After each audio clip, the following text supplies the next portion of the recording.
Hey guys, தரமான தோசை சாப்பிடணுமா? அப்ப கண்டிப்பா இந்த கடைக்கு வந்து ட்ரை பண்ணி பாருங்க. இந்த கடை எங்க இருக்குன்னு பாத்தீங்கன்னா, திருப்பூர் வாரணாசி தேட்டருக்கு ஆப்போசிட்ல இருக்க இந்த ஆகா தோசை கடைக்கு தாங்க நம்ம இங்க வந்திருக்கோம். இந்த கடையில பாத்தீங்கன்னா தோசை காம்போ வைஸா வேற லெவல்ல கொடுத்து சம்பவம் பண்ணிட்டு இருக்காங்க.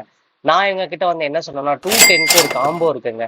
மட்டன் தோசை, சிக்கன் தோசை, முட்டை தோசை, அப்புறம் 2 குலோப் ஜாமுன். சரி, ஓகே, இன்னைக்கு நம்ம இதை ட்ரை பண்ணி பார்க்கலாம்னு சொல்லிட்டு நானும் அதை ஆர்டர் கொடுத்துட்டேங்க.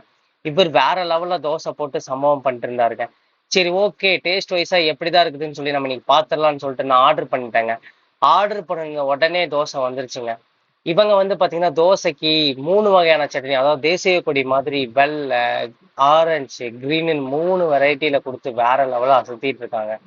கண்டிப்பா தரமா தோசை ட்ரை பண்ணணுமா வந்து இந்த கடையில் ட்ரை பண்ணி பாருங்க. இந்த கடையோட பெஸ்ட் என்னன்னு பாத்தீங்கன்னா மட்டன் தோசை தாங்க. அல்டிமேட்டா இருக்கும். செட்டிலான டேஸ்ட்ல தரமான ஒரு மட்டன் தோசை ட்ரை பண்ணுமா அப்ப கண்டிப்பா இங்க வந்து ட்ரை பண்ணி பாருங்க. நானும் தோசை கேட்டேன், எல்லா தோசையும் வந்துருச்சு. சரி, டேஸ்ட் வைஸா எப்படி இருக்குன்னு சொல்லி பாத்துடலான்ட்டு உங்களுக்கு ஒரு சேஷா போட்டுட்டு எடுத்து சாப்பிட்டு பார்த்தா டேஸ்ட் அடடடா அல்டிமேட்டுங்க சிக்கன் தோசை. அதுக்கப்புறமா சிக்கன் தோசையை சாப்பிட்டு முடிச்சதும் அடுத்து வந்து என்ன சாப்பிடலாம் போது முட்டை தோசை எடுத்து ட்ரை பண்ணாங்க. முட்டை தோசையும் வேற லெவல்ல இருந்துச்சுங்க. அதுக்கப்புறம் ஒரு குலோப் ஜாமுன் சொன்னார்ல, அதுவும் கொண்டு வந்து கொடுத்துட்டாரு. நெக்ஸ்ட் தாங்க தரமான மட்டன் தோசை.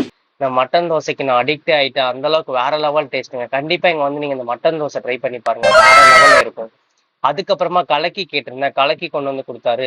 கலக்கியும் வேற லெவல்ல இருந்துச்சு. அப்புறம் ஒரு ஹாஃப் பாயில் சாப்பிட்டேன். ஹாஃப் பாயிலும் அல்டிமேட்டா இருந்துச்சு. அப்புறம் கடைசியா அந்த குலோப் ஜாமுன் எடுத்து உங்களுக்கு ஒரு சேஸா போட்டுட்டு அப்படியே சாப்பிட்டுட்டு நானும் கிளம்பிட்டேங்க.